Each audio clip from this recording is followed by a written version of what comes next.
Welcome, everybody. We're at Breakfast with Bob, Boston edition. My name is Bob Babbitt. We're presented, hosted by Highlands, Stop Your Cramp, Not Your Race, and by Polar, Chase Your Destiny. Our next guest, three-time Olympian. He holds the fastest Ironman time in history. Please get up for Mr. Tim Don. Wow. A studio audience. I love it. We've got an audience, Tim. How is that? So the last time we chatted was, I think, the day before your crash. So when I look at last year, I think of it as a tale of two cities. Here you are early in the year doing the fastest Ironman in history in Ironman Brazil. And then 3 days before Kona, the World Championship, when you are ready to win that race, you got hit by a car and broke your neck. Take me through what happened that day. Well, I mean, woke up, had a great breakfast. No, actually, I went swimming, swam out to the coffee boat. Everything's all peachy. Had my last kind of like hit out. I was rolling out past the airport, and that's where I was going to start my session. And at the gas station, I was in the cycle lane. A car came towards me, turned in front and T-boned me. 20 minutes later, I woke up and the guys were carrying me off the road. Then I kind of dazed in and out of consciousness for about an hour. Had some X-rays, MRI, CAT scan, MRI with contrast, and yeah, they told me I'd broke my neck. They mobilized it. They said, you know, we don't want to do anything here because you could be stuck here for quite. I would have had to have gone to Honolulu because that's the bigger hospital. Right. So they said instead of flying there, you might as well fly home. Flew home. Believe it or not, that was Thursday. That was Wednesday. Flew home Thursday. Landed on Friday the 13th, and I got three options, and the doctor said that the best option for me going forward to pursue a professional career was to have 4 screws screwed into my head and have a halo on. What were the other options? One was to have my vertebrae fused, C1 and C2, which is what most people opt with, but you lose 50% of your mobility. Yes. I mean, it's coming back slowly, but yeah, literally you'd lose 50%, and obviously swimming, just general life, and that also puts a lot of stress on your lower vertebrae. Sure. And there's a very good chance I'd have to have those fused later on in life. The other option was just an Aspen collar, a C collar, which again holds it still, but you can move. And he said, obviously, you know, with that fracture, you want it to heal perfectly. And he was really worried about the curvature of my spine and the gaps between my vertebrae. Well, I mean, the halo is a plaster cast for your neck, basically, where they screw two bolts in here, and then I've got these poles, and then the brace comes right down to my belly button. And yeah, I had to wear that for 3 months. 3 months. Yeah. And a lot of people who put a halo on go out of their mind in the first 3 minutes. It took me a bit longer, but by day 3, my wife had to hold me back to go in the garage and get an Allen key and unscrew it. Really? Yeah, I mean, I don't, my body doesn't deal well with pain meds, but I obviously needed them, and I was throwing up. And if you think when you throw up, you have this. Oh, you're moving your neck. But you could not, you physically can't move it. So as I throw up, just the screws, I can feel them going more in, and then they started swelling up and they were oozing, and yeah, it's not pleasant, let me put it that way. Did they have to adjust the screws over time? I unfortunately, after about 3 weeks, you know, the neck was not so sure. My shoulder was damaged. That was okay. My right leg. And I started to do a little bit of training, and obviously there's that slight movement. So unfortunately, 4 times I had to have the screws retightened, and then. And they know they have to be careful about. I mean, you go. It's not. There's a finite amount of skull there. Well, it's funny you should say that. So in early December, I actually had to have a CAT scan, not on my neck, but on my screws, because the screw here, they tightened it so much they were worried it was going to puncture my skull, and it was quite close. So I had to have a 5th screw. So that's why I've got 2 little scars there. So, and they're literally just doing it like a dentist under local. And when you tighten up your mountain bike seat post, you're tighten up to 4, maybe 5 Newton meters. I had to get them tightened to 8. So it's like pretty legit. Like, yeah, my God. You can feel the skin grabbing it and stuff. But. What's always interesting is for somebody who lives as an athlete, works out every day, the endorphins, all that, you need that, right? Were you not being able to work out at all? And how did you sleep? Not much. Well, the first 3 weeks I slept in a chair, bolt upright, as I am now, because even if I put pressure on my brace, on my halo, and my lower back, it would move the tension, so it was very uncomfortable. But the first 3 weeks, you're dealing with, you know, just going from such a high to such a low with your family, that pain's, I wouldn't say irrelevant, but that's very secondary. It's just trying to process what happened and how it happened, and first of all, how lucky I was that I'm here, that I can walk, but also how it has affected my life. And then I think after about 3 or 4 weeks, the visitors, stop coming as frequently. They're all there the first week. Absolutely. Oh, which is great. You love it. Yeah. You need it. And I think that's when reality really set in. The uphill task of just day to day, not being, I couldn't shower, I couldn't dress myself. Having the under here got very sweaty and so forth. Sure, yeah. So we had to undo it, and it's a very long process and painful process of getting it cleaned. And it was definitely, it was a tough time, a dark time, I guess. What was the lowest point? I think looking back, there were probably 2 real low points. It was kind of like once I landed in Boulder, so the first 3 days, just the whirlwind of events, going from believing I can fight for a podium at Kona to am I going to be able to walk again, and the effect it had on my life, and just the spiral. You always go through, what if I puncture, what if I have a niggle, but you never go through, what if I break my neck and have to wear a halo. And so that was really tough, and especially for my wife, having to deal with me being a pain in the bum. And she's got kids to take care of now. You're the most demanding kid she's got. Yeah, totally. Then I think it was kind of like 3 or 4 weeks in when, it's painful, but not crazy painful. And it's like, wow, the high of Kona's, everyone's race. Now everyone, on the social media is looking for their next race.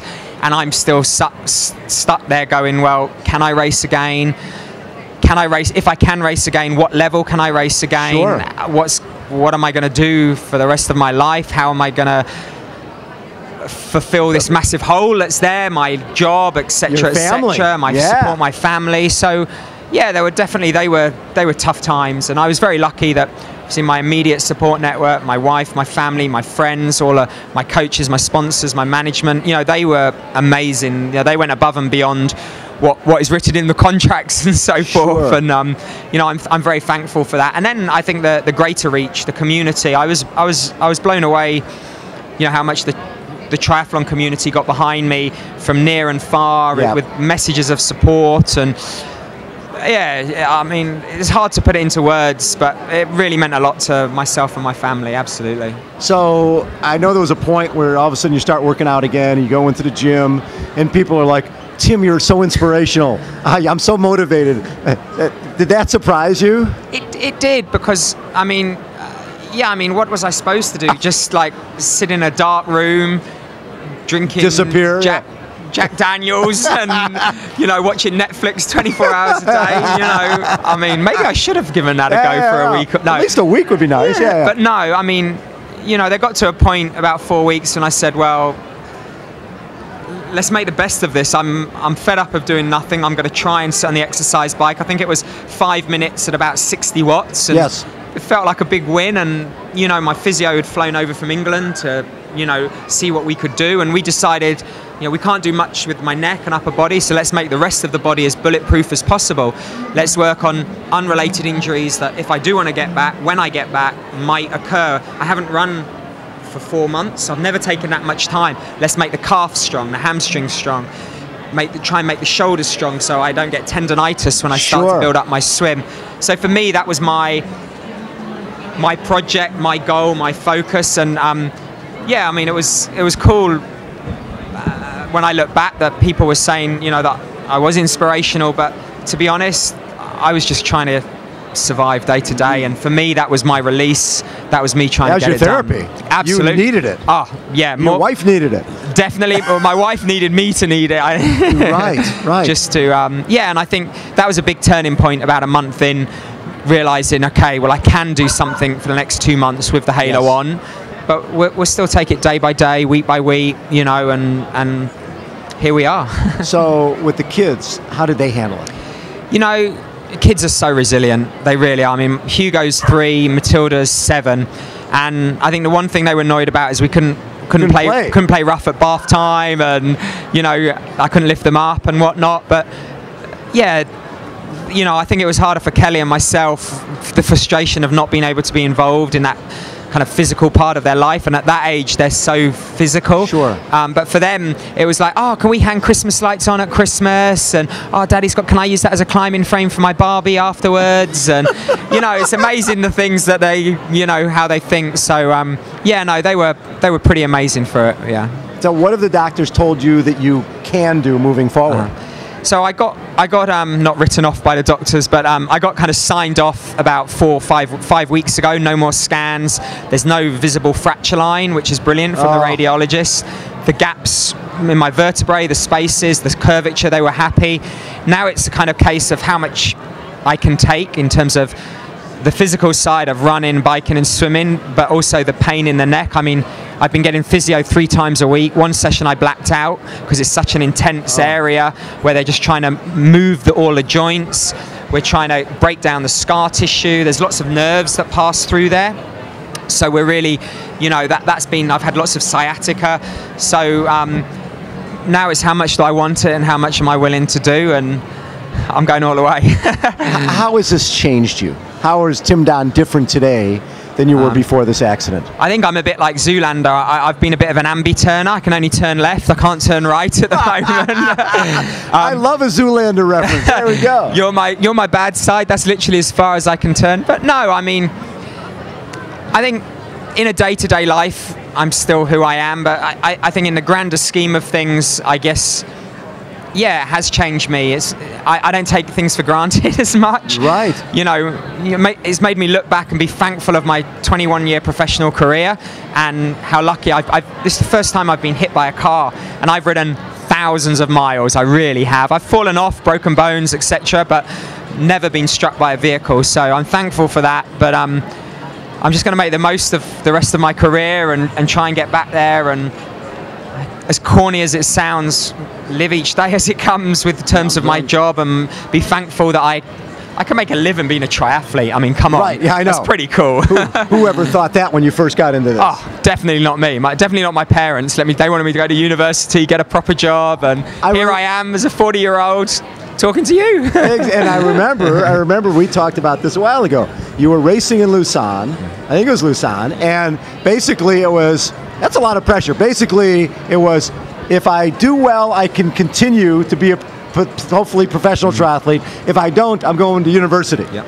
That's sort of like the ultimate, right? Well, and you won. Yeah, 1998. That was it. I didn't like being the bridesmaid at the European Champs, and I realised you know, being a world champion was going to give me that step up in needs and to go forward as a professional, and put me in line for a possible Olympic place for Great Britain at the Sydney Olympics. And yeah, I mean, live by the sword, die by the sword. I still stand by that. Well, and what I love is when you look back at your career, the fact that you were in that first ever Olympic triathlon. How special was Sydney? I mean, it still gives me goosebumps thinking about it. You know, I was on the start line, myself and Ivan Rana were 22, the youngest guys on the field. You know, to look behind us and see the Opera House, the bridge. Australia is such an iconic triathlon country. The perfect place for us to have the first ever Olympic. It really is. And yeah, no, it was one of the greatest memories I've got of not just triathlon, but of sport. We were on the second day. McKeely had won a silver the day before. I remember it was just an amazing, as a 22-year-old, I'd recommend going to an Olympic Games. I really would. And the crowds, when I talked to people who raced that day, they were louder. They said their ears were still ringing after the race. You know, I was running with Peter Robinson, one of the 3-time world champion Australian, and I thought I either need to drop him or he needs to drop me, because the crowd on the run was just deafening. It was to the point where it was uncomfortable. It was just so loud.